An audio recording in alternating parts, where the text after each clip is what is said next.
नमस्कार मित्रों, आज हम आपको माँ लक्ष्मी की एक प्राचीन कथा सुनाने जा रहे हैं। इस कथा के माध्यम से आपको पता चल जाएगा कि एक स्त्री को अपने घर की कौन सी चीज़ें दूसरों को नहीं देनी चाहिए, और अगर जो भी स्त्री यह चीज़ें दूसरों को दे देती है तो माँ लक्ष्मी उसके घर को छोड़कर चली जाती है। तो वो कौन सी चीज़ें हैं जो कि एक स्त्री को कभी भी नहीं देनी चाहिए। इसीलिए मित्रों, आप इस कथा को पूरा जरूर सुनें, क्योंकि आधा अधूरा ज्ञान विष के समान होता है। जो भी इस कथा को पूरा सुनता है, माँ लक्ष्मी उसकी झोली खुशियों से भर देती है। तो चलिए बिना देरी किए आपको यह प्राचीन कथा सुनाते हैं। मित्रों, पूर्व काल की बात है। एक मध्य देश में एक अत्यंत शोभायमान नगरी थी। उस नगरी में एक सुकन्या नाम की स्त्री अपने पति एवं सास ससुर के साथ निवास करती थी। सुकन्या एक पतिव्रता स्त्री थी जो सत्य धर्म का पालन करने में हमेशा तत्पर रहती थी। वह गृह कार्य में भी दक्ष थी। सुकन्या का स्वभाव बहुत ही दयालु था। वह हमेशा दूसरों की सहायता किया करती थी। सुकन्या का पति मंगल एवं वैश्य था। उसकी किराने की दुकान थी। वह बाजार में लोगों की जरूरतों की चीज़ें बेचा करता था। सुकन्या अपने पति से बहुत ही अधिक प्रेम करती थी। वह अपने पति को ही परमेश्वर मानकर उसकी सेवा करती थी। सुकन्या नित्य सबसे पहले उठती एवं अपने घर को स्वच्छ करती थी। फिर स्नान आदि कार्य करते वह तुलसी को जल देती और देवी देवताओं का पूजन करती थी। इस प्रकार से वह रोज अपने नित्य कर्म करती थी। सुकन्या ने कभी किसी का अनादर नहीं किया। वह सभी के साथ मधुर वाणी में बातें करती थी। सभी लोग सुकन्या को देखकर कहने लगते थे कि यह तो साक्षात लक्ष्मी के समान गुणों वाली स्त्री है। यह अपने परिवार का कितने अच्छे से ख्याल रखती है। इसके अलावा सुकन्या दान धर्म करते समय कभी अपने हाथ पीछे नहीं खींचती थी। जो भी उसके घर के द्वार पर याचक आता, वह उसे दान दिए बगैर नहीं भेजती थी। उसके द्वार से कोई खाली हाथ नहीं जाता था। जो भी उसके द्वार पर आता तो वह भर पेट भोजन करके ही जाता था, जिसके फलस्वरूप उसके द्वार पर आए सभी याचक अत्यंत प्रसन्न होकर उसे आशीर्वाद देकर लौट जाते थे। इतना ही नहीं, सुकन्या अपने पड़ोसियों की भी सहायता करती थी। उसके पड़ोस में जो भी गरीब और दुखी लोग रहते थे, उन्हें भी सुकन्या रोज भोजन दिया करती थी, जिसके कारण सुकन्या के पड़ोसी भी उसका बहुत सम्मान करते थे और वे कहते थे कि यह सुकन्या तो साक्षात लक्ष्मी है। लेकिन लोग जब भी सुकन्या की प्रशंसा करते तो वे सभी उसके विषय में अच्छी बातें ही करते। लेकिन लोगों की बातें सुनकर भी सुकन्या ने कभी घमंड नहीं किया। वह सभी को आदर सम्मान से ही बातें किया करती थी। फिर एक दिन की बात है, सुकन्या की एक पड़ोसन उसके घर आती है। सुकन्या उसका स्वागत करती है और बड़े प्रेम से उसे कहती है कि आज किस कारण से तुम्हारा मेरे घर पर आगमन हुआ है। अगर कोई चीज़ चाहिए तो मुझसे मांग लो, मैं तुम्हारी अवश्य सहायता करूँगी। फिर सुकन्या की पड़ोसन कहती है, हे बहन, आज मेरे घर पर बहुत सारे रिश्तेदार आए हुए हैं और उनके लिए मैं भोजन बना रही हूँ। इसीलिए मैं तुम्हारे पास रोटी बनाने के लिए चकला, बेलन और तवा मांगने आई हूँ। यदि तुम कुछ समय के लिए मुझे चकला, बेलन और तवा दे दोगी तो बड़ी कृपा होगी। मेरा काम होने के बाद मैं जल्दी वापस लौटा दूँगी। पड़ोसन की बात को सुनकर सुकन्या कहती है, हे बहन, इसमें क्या बड़ी बात है। अभी मुझे इनकी आवश्यकता भी नहीं है, इसीलिए तुम मेरा चकला, बेलन और तवा ले जा सकती हो। रुको, मैं अभी मेरा चकला, बेलन और तवा लेकर आती हूँ। सुकन्या रसोई घर में जाती है और रसोई से चकला, बेलन और तवा लाकर उस पड़ोसन को दे देती है। तब पड़ोसन कहती है, हे बहन, तुम्हारा बहुत बहुत धन्यवाद। आज तुमने मेरा काम सफल कर दिया। फिर वह पड़ोसन सुकन्या का चकला, बेलन और तवा लेकर चली जाती है। फिर कुछ समय बाद अन्य एक स्त्री सुकन्या के घर आती है। सुकन्या उसका भी प्रेम से स्वागत करती है और पूछती है, बहन, आज तुम्हें मुझसे क्या काम है। कोई संकोच ना करो और बताओ तुम्हें मुझसे क्या चाहिए। मैं तुम्हारी क्या मदद कर सकती हूँ, बताओ। तब वह स्त्री कहती है, हे बहन, मेरे घर में बहुत गंदगी हो गई है और मेरे घर को साफ करने के लिए मेरे पास कुछ भी नहीं है। इसीलिए मैं तुम्हारे पास झाड़ू मांगने के लिए आई हूँ। यदि तुम्हें कोई समस्या ना हो तो कृपया करके मुझे अपने घर की झाड़ू दे दो। मैं अपना घर साफ करके तुम्हें वापस झाड़ू लौटा दूंगी। सुकन्या बिना सोचे ही कहती है, हे बहन, बस इतनी सी बात, झाड़ू ही तो है, इसमें क्या समस्या हो सकती है। तुम रुको, अभी मैं तुम्हें अपने घर की झाड़ू ला कर देती हूँ। इतना कहकर सुकन्या घर के अंदर जाती है और झाड़ू लेकर आती है और उस स्त्री को दे देती है। वह स्त्री झाड़ू लेकर चली जाती है। फिर कुछ देर बाद अन्य एक स्त्री सुकन्या के घर पर आती है। सुकन्या उसका भी बड़े प्रेम से स्वागत करती है और कहती है, आओ बहन, क्या बात है, आज मेरे घर पर किस कारण से आना हुआ? तुम्हें जो कुछ भी चाहिए निसंकोच होकर कहो, मैं तुम्हारी सहायता करने का प्रयास करूँगी। तब वह स्त्री कहती है, हे सुकन्या बहन, तुम बड़ी दयालु हो। मैंने तुम्हारे बारे में बहुत सुना है कि तुम सबकी मदद करती हो, इसीलिए मैं तुम्हारे पास एक छोटी सी मदद मांगने के लिए आई। स्त्री की बात को सुनकर सुकन्या कहती है, हे बहन, तुम संकोच ना करो, तुम्हें जो भी कुछ भी चाहिए मांग लो। यदि मेरे लायक होगा तो मैं मना नहीं करूँगी, मैं तुम्हारी सहायता अवश्य करूँगी। तब वह स्त्री कहती है, हे सुकन्या बहन, आज मेरी बेटी को देखने के लिए लड़के वाले आ रहे हैं, इसीलिए मैं चिंता में हूँ। मेरे पास पहनने के लिए एक भी गहना नहीं है, तो मैं अपनी बेटी को क्या दूँ? उसके पास पहनने के लिए अच्छे वस्त्र भी नहीं है, इसीलिए कृपया करके मुझे आप थोड़े गहने और वस्त्र उधार दे दीजिए।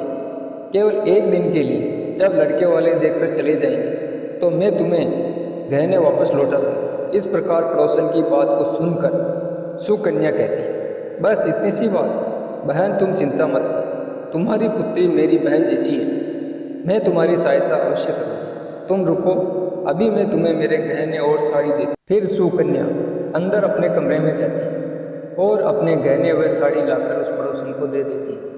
वह पड़ोसन खुश होकर सुकन्या के गहने व साड़ी लेकर चली जाती है। फिर शाम हो जाती है।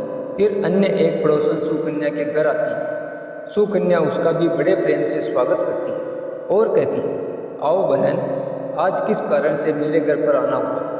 बताओ, मैं तुम्हारी क्या सहायता कर सकती हूँ? तुम्हें जो कुछ चाहिए निसंकोच होकर कहो, मैं तुम्हारी मदद करूँगी। फिर वह पड़ोसी कहती है, हे सुकन्या बहन, मेरा बच्चा भूखा है और उसे पिलाने के लिए घर में दूध नहीं है, इसीलिए मैं तुम्हारे पास दूध मांगने के लिए आई हूँ। अगर थोड़ा सा दूध मिल जाता तो अपनी बेटी को मैं दूध पिला देती और तुम्हारी बहुत कृपा होती। फिर सुकन्या कहती, अरे बहन, इसमें कौन सी बड़ी बात है, रुको, मैं अभी तुम्हारे को दूध देती हूँ। सुकन्या रसोई में जाती और थोड़ा सा दूध लाकर उस पड़ोसन को दे देती। वह पड़ोसन प्रसन्न होकर दूध लेकर चली जाती है। ऐसे करते करते रात हो जाती है। इस प्रकार सबकी मदद करके सुकन्या बहुत प्रसन्न होती है। फिर रात होते ही उसका पति घर पर लौट आता है। सुकन्या अपने पति को प्रणाम करती है और उसको खाना खिलाती है और फिर दोनों पति पत्नी अपने कमरे में जाकर आराम से सो जाते हैं। फिर दूसरे दिन सुबह वे उठते हैं तो उन्हें एक बहुत ही बुरी खबर सुनने को मिलती है और एक आदमी दौड़ते हुए सुकन्या के घर आता है और सुकन्या के पति से कहता है कि हे भाई, कल रात किसी ने आपकी दुकान में चोरी कर ली है, वह दुकान का सारा सामान चुरा कर ले गए। उस आदमी की बात को सुनकर सुकन्या का पति घबरा जाता है और दौड़कर अपनी दुकान की ओर जाता है और वहां जाकर देखता है तो उसका सारा सामान किसी ने चुरा लिया है। वह देखता है कि उसकी दुकान में रखा हुआ उसका सारा पैसा भी चोरी हो चुका है। वह यह सब देखकर निराश होकर अपने घर की ओर लौटता है और घर आकर सारी बात सुकन्या को बताता है, जिसे सुनकर सुकन्या बहुत दुखी हो जाती है और सुकन्या कहती है कि आप चिंता ना कीजिए, हमारे पास अभी बहुत सारा धन रखा हुआ है जिससे आप फिर से अपना व्यापार शुरू कर सकते हैं। फिर सुकन्या अपने घर की तिजोरी में जाकर देखती है तो वह भी पूरी तरह खाली पड़ी हुई थी। उसके अंदर का सारा धन भी चोरी हो चुका था। यह सब देखकर सुकन्या बहुत दुखी हो जाती और उसे कुछ भी समझ में नहीं आ रहा था कि आखिर यह सब कैसे हुआ। यह सब देखकर सुकन्या का पति उसके ऊपर क्रोधित हो जाता है और सुकन्या से पूछता है कि सच सच बताओ, हमारे घर के अंदर रखा हुआ सारा धन कहाँ गया? सुकन्या कहती है, हे स्वामी, मैं घर पर ही थी, सारा धन तिजोरी में ही रखा हुआ था, किसने कब चुरा लिया मुझे कुछ नहीं पता। आप अभी शांत हो जाइए, हम कोई ना कोई उपाय जरूर ढूंढ लेंगे। फिर सुकन्या का पति कहता है, यह जो तुम दूसरे लोगों को घर बुलाकर उनको भोजन कराती हो, अनजान लोगों को घर में बुलाती हो, यह सब उसी का परिणाम है। यह उन्हीं में से किसी ने हमारे घर का सारा धन चुरा लिया है। सुकन्या का पति क्रोध में आकर सुकन्या को बुरा भला कहने लगता है। सुकन्या की सास भी उसे बहुत बुरा भला कहती है और कहती है कि तुम इन पड़ोसियों को घर की चीज़ें देती रहती हो, बिना सोचे किसी की भी मदद कर देती हो, और उन्हीं में से किसी ने यह सब काम किया है। घर के सभी लोग सुकन्या को बुरा भला कहने लगते हैं। फिर सुकन्या अपने पति को दिलासा देते हुए कहती है, हे स्वामी, मैंने मेरे कुछ गहने हमारे पड़ोसन को दिए हैं। मैं उनके पास जाकर मेरे गहने वापस ले आती हूँ। फिर सुकन्या उस पड़ोसन के घर जाती है तो देखती है कि उसके घर पर कोई नहीं है। वह स्त्री सुकन्या के गहने लेकर भाग गई। सुकन्या निराश होकर घर वापस लौटती है और अपने पति को सारी बात बता देती है। सुकन्या की बात को सुनकर उसके पति उस पर आग बबूला हो जाता है और सुकन्या को वापस से भला बुरा कहने लगता है। सुकन्या से कहने लगता है, हे सुकन्या, तुम बड़ी ही मूर्ख हो। तुम्हारे ही कारण हमारा सारा धन और सुख चला गया। तुम्हारे दान देने की आदत के कारण ही हमारे ऊपर यह मुसीबत आन पड़ी। अब तू इस घर से निकल जा। अब तू इस घर में नहीं रह सकती। तू अभी इसी समय इस घर से निकल जा। अपने पति की बातों को सुनकर सुकन्या कहती है, हे स्वामी, आपके सिवा मेरा इस दुनिया में कोई नहीं है। मैं आपको छोड़कर कहाँ जाऊँ? तब सुकन्या का पति कहता है, तू कहीं भी जा, लेकिन अब इस घर में तेरे लिए कोई जगह नहीं है। तेरे कारण मेरा सब कुछ बर्बाद हो गया। तू अब इस घर में नहीं रह सकती। अगर तू इस घर में रहेगी तो मेरा बचा कुचा भी नष्ट हो जाएगा। सुकन्या अपने पति से हाथ जोड़कर विनती करने लगती है, हे स्वामी, आप ऐसा ना कहिए। मैंने क्या अपराध किया है? मुझे दासी को इस घर से ना निकालिए। लेकिन सुकन्या के पति ने उसकी एक ना सुनी और उसे धक्का मारकर घर से निकाल देता है और कहता है कि अब कभी भी इस घर में लौटकर मत आना, चाहे कहीं पर भी मर जाना, अपनी जान दे देना। अपने पति की इस प्रकार की बात सुनकर सुकन्या दुखी होकर रोते रोते अपने पति के घर को छोड़कर चली जाती है। रास्ते में जाते समय सुकन्या माता लक्ष्मी के मंदिर में दर्शन करने जाती है और माता लक्ष्मी से प्रार्थना करते हुए कहती है कि हे माँ, मैंने ऐसा कौन सा पाप किया है जिसके कारण मेरी यह दुर्दशा हुई है? हे माँ लक्ष्मी, मैं तो नित्य आपकी पूजा करती थी, फिर भी आपने मेरा घर क्यों बिगाड़ दिया? कृपया मुझे बताओ माँ, मैंने ऐसा क्या अपराध किया जो आप मुझसे रूठ गई? फिर सुकन्या मंदिर में ही बैठे बैठे सोचने लगती है, यदि मेरे पति मुझे स्वीकार नहीं करेंगे तो मैं जीवित रहकर भी क्या करूँगी? यदि मेरे कारण ही मेरे पति की यह दुर्दशा हुई है तो मुझे जीवित रहने का कोई अधिकार नहीं। इतना सोचकर सुकन्या अपने प्राण देने के लिए नदी की तरफ जाने लगती है और नदी के पास जाकर माता लक्ष्मी से प्रार्थना करती है, हे माँ, अब मैं अपने प्राण देने जा रही हूँ। यदि मेरे द्वारा तुम्हारी पूजा में कोई कमी रह गई हो तो मुझे माफ़ करना। मैं अपने पति के बिना जीवित नहीं रह सकती, इसीलिए मैं अपने प्राण दे रही हूँ। इतना कहकर सुकन्या नदी में कूदने लगती है। तभी माँ लक्ष्मी उस स्थान पर प्रकट हो जाती है और माँ लक्ष्मी सुकन्या से कहती है, रुक जाओ पुत्री, तुम यह क्या कर रही हो? तभी सुकन्या आंखें खोलकर देखती है तो अपने सामने साक्षात माँ लक्ष्मी को देखती है और उनको प्रणाम करती है और माँ लक्ष्मी से कहती है, हे माँ लक्ष्मी, मुझे क्षमा करो, मैं बहुत बड़ा पाप करने जा रही थी। तभी माता लक्ष्मी कहती है, हे सुकन्या, मनुष्य को स्वयं अपने प्राण नहीं लेने चाहिए, यह बहुत बड़ा पाप है। ईश्वर ने जो शरीर हमें दिया है उसे ऐसे ही नष्ट नहीं करना चाहिए। तभी सुकन्या कहती है, हे माँ, मैं विवश हूँ, मेरे पति ने मेरा त्याग किया और स्त्री को अपने पति को छोड़कर नहीं रहना चाहिए। मैं अपने पति को छोड़कर जीवित नहीं रह सकती, इस कारण मैं अपने प्राण देने जा रही हूँ। माँ लक्ष्मी कहती है, हे सुकन्या, मैं सब कुछ जानती हूँ और यह भी जानती हूँ कि तुम्हारे पति ने तुम्हारा त्याग क्यों किया। यह सब तुम्हारी भूल के कारण हुआ। तुमने अनजाने में कुछ ऐसी चीज़ों का दान किया था जिसके कारण मुझे तुम्हारा घर छोड़कर जाना पड़ा था। जो भी स्त्री अपने घर की इन चीज़ों को दूसरों को दान दे देती है तो उनके घर में मेरा वास नहीं होता। मैं उन वस्तुओं के साथ ही उनका घर छोड़कर चली जाती हूँ। तभी सुकन्या कहती है, हे माँ, ऐसी वह कौन सी वस्तुएं हैं, कृपया आप मुझे बताइए। मैंने कौन सी वस्तुओं का दान किया है जिस कारण से आपने मेरे घर का त्याग किया। तभी देवी लक्ष्मी कहती है, हे पुत्री, अब तुम ध्यान से सुनो। मैं तुम्हें उन चीज़ों के बारे में बताती हूँ जो किसी स्त्री को दूसरों को नहीं देनी चाहिए। हे सुकन्या, सबसे पहली वस्तु है चकला, बेलन और तवा। किसी भी स्त्री को अपने घर का चकला, बेलन और तवा कभी दूसरों को नहीं देना चाहिए। रसोई घर में इन वस्तुओं का महत्व सबसे अधिक होता है। इन वस्तुओं की पवित्रता हमेशा बनी रहनी चाहिए। इसीलिए तुमने अपने रसोई घर के चकला, बेलन और तवा अपनी पड़ोसन को देकर पहली बड़ी भूल की। आगे माँ लक्ष्मी कहती है, हे सुकन्या, अब तुम दूसरी वस्तु के विषय में सुनो। तुमने अपनी पड़ोसन को अपने घर में रखी झाड़ू ही दे दी, जिस वस्तु में मेरा सदैव वास होता है।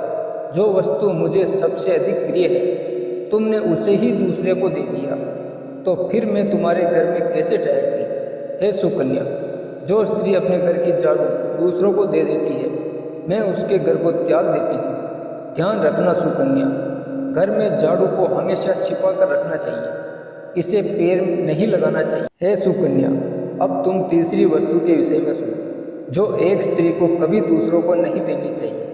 वह वस्तु है आभूषण। एक स्त्री को दूसरी स्त्री को अपने आभूषण कभी नहीं देने चाहिए। मैं सदैव ही आभूषणों में वास करती हूँ। जो स्त्री अपने आभूषण अन्य स्त्री को दे देती है, उसके जीवन में दुर्भाग्य आता है। हे सुकन्या, अब मैं तुम्हें चौथी वस्तु के विषय में बताती हूँ। किसी भी मनुष्य को शाम हो जाने के बाद कभी सफ़ेद रंग की वस्तुओं का दान नहीं करना चाहिए, किंतु तुमने शाम के समय दूध का दान किया था।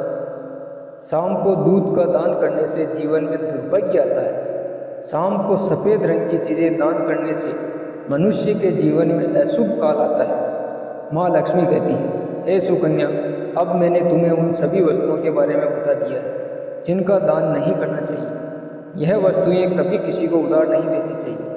माँ लक्ष्मी की बातों को सुनकर सुकन्या कहती है, हे माँ लक्ष्मी, मुझसे बहुत बड़ी भूल हो गई। मैं इन बातों से अनजान थी। कृपया मुझे क्षमा करो और मुझे इसका प्रायश्चित बताए। देवी लक्ष्मी कहती है, हे सुकन्या, तुमने इसका प्रायश्चित पहले ही कर लिया है, इसीलिए तुम अपने घर लौट जाओ। मैं तुम्हें तुम्हारा संपूर्ण धन वैभव लौटा देती हूँ।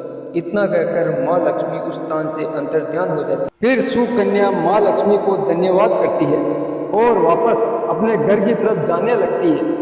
तभी रास्ते में सुकन्या का पति मंगल उसे रास्ते में मिल जाता है और सुकन्या से क्षमा मांगने लगता है और कहता है कि हे सुकन्या, मुझे माफ़ कर दो, मुझसे बहुत बड़ी गलती हो गई है, लेकिन माँ लक्ष्मी की कृपा से हमें अपना सारा धन वैभव वापस मिल गया है। अब तुम मुझे माफ़ कर दो और वापस अपने घर चलो। यह सब सुनकर सुकन्या बहुत प्रसन्न होती है और वापस अपने पति के साथ घर लौट जाती है।